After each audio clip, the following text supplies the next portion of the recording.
Hello everyone, नमस्ते। This is beyond conscious. Welcome back to the channel. मैं ये video अभी इसलिए बना रहा हूँ क्योंकि हमने 45-50 मिनट्स की रिकॉर्डिंग करी 2 वीडियोस में, and I later on figured while editing the video, I figured कि ये माइक ही नहीं काम कर रहा था, ये कनेक्टेड ही नहीं था और मेरे को पता ही नहीं चला। मैं बस आगे किया और आई स्टार्टेड रिकॉर्डिंग। यूजुअली ऐसा होता नहीं है बट ये हुआ। So I don't know, I was thinking कि अपलोड करूँ ना करूँ, लेकिन I uploaded it anyway. Yeah, sorry about that, guys. I'll make sure I have my mic connected next time. So, yeah.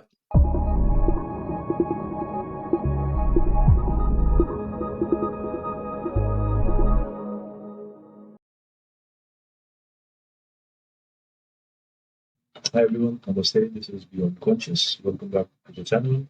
Today I'm reacting to Esoteric Meaning of Shri Vidya, Part 2 by Swami.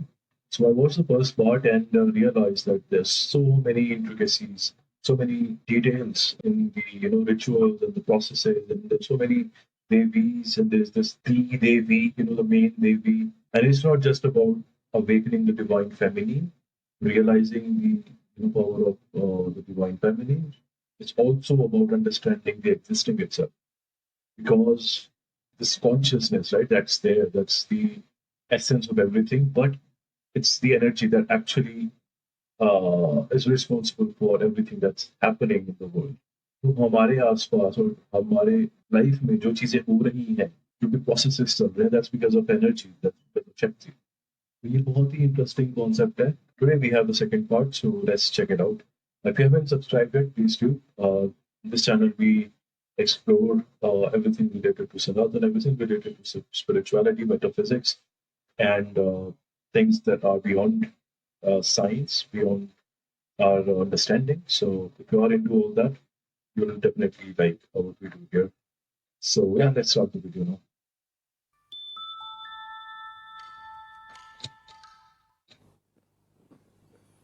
So in Srishti Kram, you invoke the Devi by way of expansion. You will start on the first night and you will go for 15 nights. 16th is the cusp when that ends. Kameshwari, Bhagmalini, Nityakalina, Bharunda, Vahinivasni, Mahavrijeshwari, Shivduti, Purita, Kulusundari, Nitya, Nilpataka, Vijaya, Swarmangala, Jwalamalini, Chitra, Mahanitya. Nityan Mahanitya. 15 Devis. Each night you invoke one Devi. And on the 16th you invoke the Devi, Mother Goddess. Her appearance is momentary. Only an extraordinary practitioner can hold the form of Devi for any more than a moment, because she is in the cusp of that date. There is no 16th date as such. It only comes for a very short period. For a sannyasi, for a renunciant, they are not really supposed to fulfill their desires. They're not supposed to keep the desires in their heart and go after them like a householder would. So they go for what's called Sangharakram. Sanghar is destruction, the sequence of destruction. Householders would go for the sequence of creation. In sequence of destruction, the process is reversed. And then there is a Sthiti-kram. Sthiti-kram is to sustain. Srishti Kartri Brahma Rupa Goptri Govinda Rupini Sangharini Rudra Rupa Tirodhan Karishwari Sadashiva Anugrada Panchakritya Parayana. That Devi alone assumes the form of Brahma and creates as Brahma. She assumes the form of Vishnu and sustains.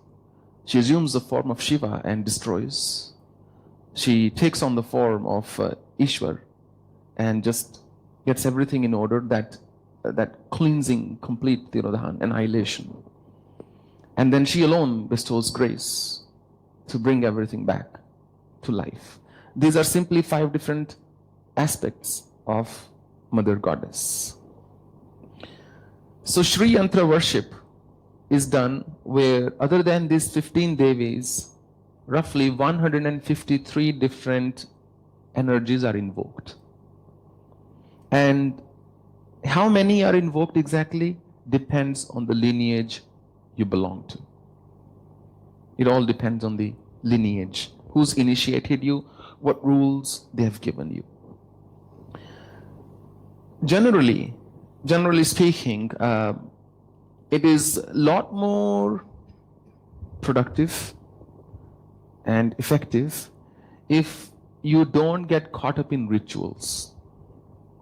It's okay to have a Shri Yantra, but it's much better to simply do as much as you can what's called Mansik Puja. All the prayers and worship through your mind. So, because that requires very good concentration. If you're doing offering prayers through your mind, the moment your concentration breaks, your worship will end right there. In external worship, if I'm using ingredients, I might just be, putting stuff and on Sri Yantra and thinking about 100 things, just flipping pages and offering, samarpyami, tarpyami, all those things. That has no meaning in real sadhana. Because my mind is not there. My mind is not at goddess's feet. My mind, in my heart, there is no goddess at the moment. I'm more worried about ingredients. I'm more worried about doing the ritual correctly. I'm more worried about maybe other things. Same when people use chanting beads, rosary, they might just go, they're just chanting, for example, Om Namah Shivaya, Om Namah Shivaya, Om Namah Shivaya, and they're just thinking of a million other things. It's a senseless practice. It's okay in the beginning, but it has no meaning.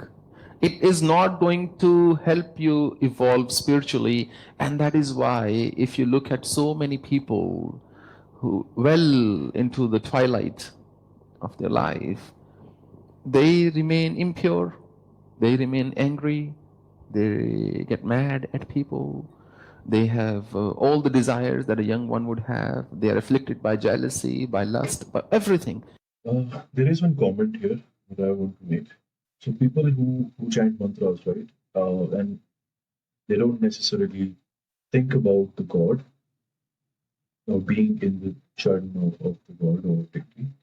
I think I've heard this. I don't know if it's how true is this. Maybe it's a different concept, but there are some mantras that have those frequencies. That is enough. So you don't really need to think or go somewhere or think about the god. It's the mantras, the sound energy that helps you reach the divine or reach the churn of the divine. So maybe it's a different code. Maybe he's talking about specifically the Shri Vidya and not generally the chanting beads. Because I've seen people who do it, and we are humans, right? We don't necessarily think about God all the time when we're chanting. We're just doing it, and it works. Like from it works, I mean they are disciplined, right? They're doing something instead of wasting their time or not thinking of anything. That's why it's called mantra meditation. There are different types of meditations, right? Even when you sit silently, you think about a lot of things, or you don't think about anything at all. Uh, it's it's all fine, right? Because there are different types and there are different consequences or results of those types of meditations. So saying that it's of no use, I think it's a very blunt statement. Again, I think it's he's specifically saying about this particular aspect, but in generally, I don't think that's true. I think um, even if you're chanting mantras, even if the sound is generating, that is helping. If you can hear yourself chanting the mantra, that will definitely help. That's what I've heard. But yeah, you guys let me know what you think about this chanting without thinking of God. This chanting and chanting and chanting. Is it not right? Is it not right? Is it not good enough for people who are especially people who are not sannyasis, who are let's say householders or doing their who are doing their job or stuff like that. If they are taking time to just chant mantras, and I think even subconsciously will help them as a coping mechanism or inspire them or motivate them to keep on focusing on whatever they're focusing on. But I think there's no negative impact of this. But yeah, you let me know your opinion. Let's continue the video. In spite of the fact that they've been chanting and praying and doing everything for decades, why those impurities still remain? Because they turned that into only an external process. Unless we continuously work on self-purification, no vidya, no mantra, no ritual, no puja of any kind, no prayer, no recital, no chanting is ever going to yield any results.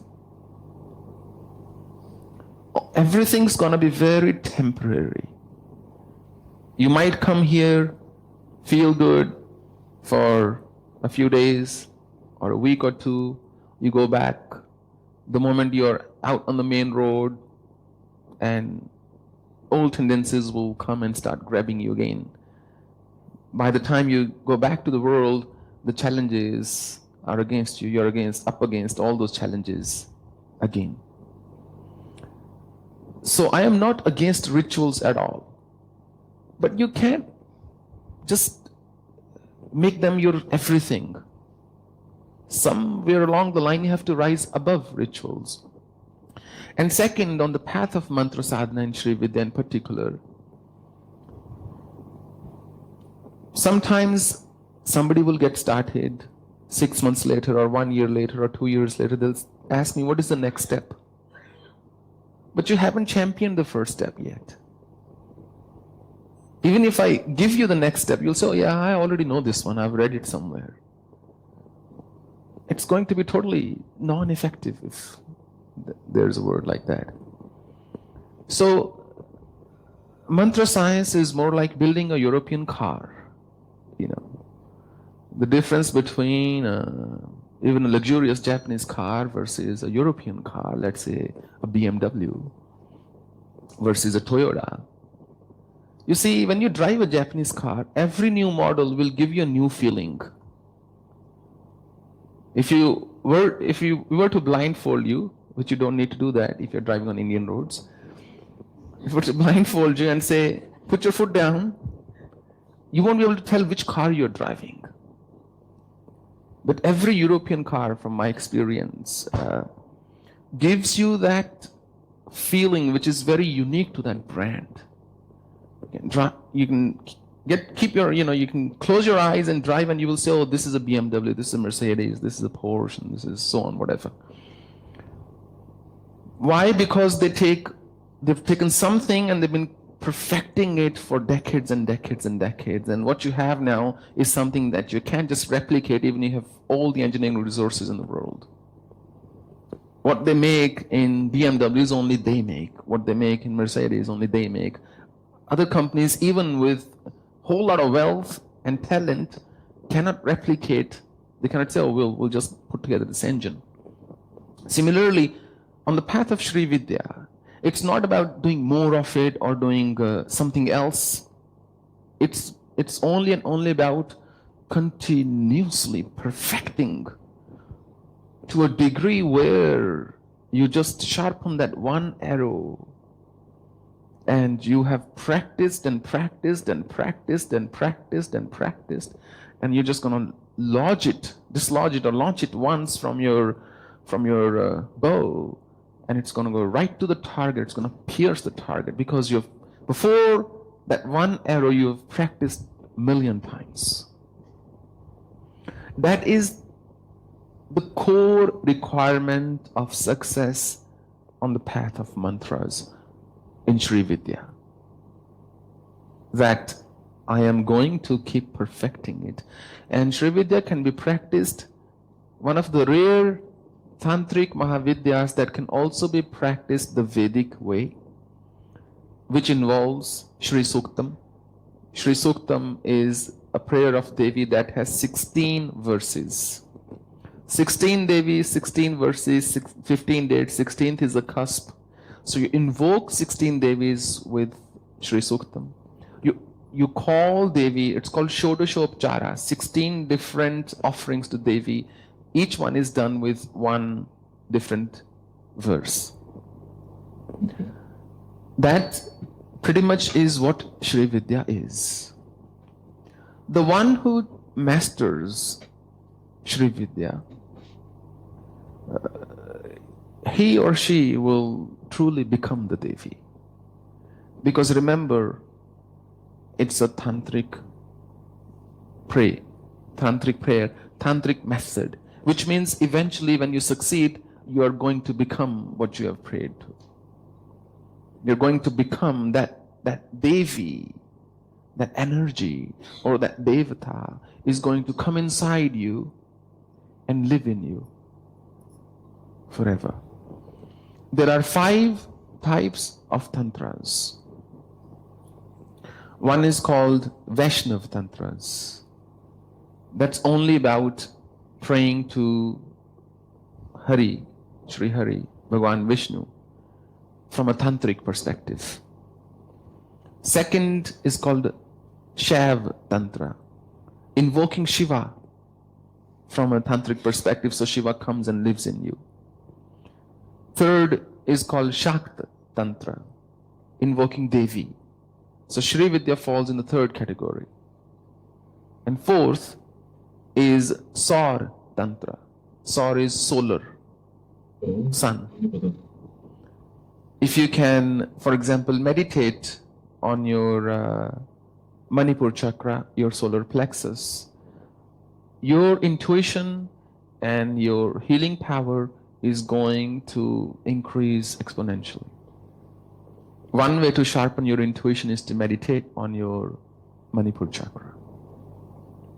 And fifth tantra is called Ganapatya tantra, which is Ganesha, Ganapati. All my life I've done tantra sadhana across all 5. Wow. Using various schools, which I talked about the other day, which is not really relevant right now, whether that's Dakshinachar, Vamachar, Kolachar, Samyachar, Mishrachar, or Divyachar. So when you do Shri Vidya Upasana, sadhana, it's done either in Veer Bhava, which means the temperament of a warrior, that I am going to fight it through. Or you can do it in Pashu Bhava, the temperament of an animal who has gone kind of blind and just recklessly pursuing. Somebody's gone mad and I'm just going to keep digging, doesn't matter how many stones, how many rocks, how many beds of what kind of rock, I'm just going to keep going, maybe I'm going to get somewhere. Or it could be done with Divya Bhava. In Divya Bhava, Divya is a divine sentiment. So this is how that Shri Vidya is invoked. It's a whole, it's a complete science in its own right, complete with cause and effect relationship. The benefit of Shri Vidya, you asked, is once you become the Devi, you can well imagine the benefit. Still, I have to give you a little word of caution here. It does not mean that the challenges of the world will not remain for you, because remember, you have invoked the Devi, not the other person. You are living in a different world, but they are still living in their own world. So the challenges will still remain, but confusions will go away from your life. A supreme, superb clarity will take birth in you, and you will know what I'm supposed to do, how I'm supposed to act, behave, react, think, speak, eat, sleep, live under all circumstances under any circumstances. The ability to heal, the ability to just see through people like you would see through a very clean glass, it's all just byproduct. It in fact holds no meaning eventually at that time. Another thing I would like to tell you, which please pay attention to this because it's very important. It's so easy to get fascinated hearing some esoteric stuff or something you have to do in the woods or some yantra and all those things, and hearing all this mystical stuff. It's very easy to get fascinated and think, yeah, forget Krishna, forget Hari, now I'm going after Devi, I'm going to Shri Vidya, or I'm going this way. That's just as ignorant as being a complete non-believer, because you can get to the same outcome even praying to any form at all. Even a simple mantra of Om Namah Shivaya, or even a simple Gayatri mantra, or even Hare Krishna Maha Mantra, or mantra of Ambe Hare Jagdambe Hare. All of these are capable of invoking in you the same dormant energy that's lying inside you. It's not just Shri Vidya. What does happen is the kind of newness you're able to retain in an elaborate worship, which may or may not be tantric, helps you remain focused a bit more. My first vision of God, my first vision of Kali, and before then had nothing to do with Shri Vidya. The first siddhis that came had nothing to do with Shri Vidya. My first experience of deep samadhi had nothing to do with Shri Vidya. So what I want to say is, don't make your faith so shaky that somebody says, oh, now Shri Vidya, so this is in fashion, okay, I'll start doing this now. People think some weird sounding mantras have some special powers. No. It all depends on how much effort you've put in invoking a mantra, how much faith you have in your guru, in your lineage, and truly, at the end of the day, what exactly are you expecting from your mantra? That clarity needs to be there. And if you truly want to have peace of mind and succeed in your life, first of all, work, give the best you can to your effort in terms of your karma. And secondly, equally importantly, keep it simple. As it is, there is enough confusion. When I was in the woods, I used to do my puja on Shri Yantra. But my puja was all mansik. I would do my nyasa and I would do my mudras, hand locks, and various, placing the mantra throughout your body. And Shri Yantra, I would just do the whole. What does it mean, placing the mantra throughout your body? While chanting, you do something in specific parts? If you know, please let us know what exactly it means. Called Avarana Puja. Avaran is a cover.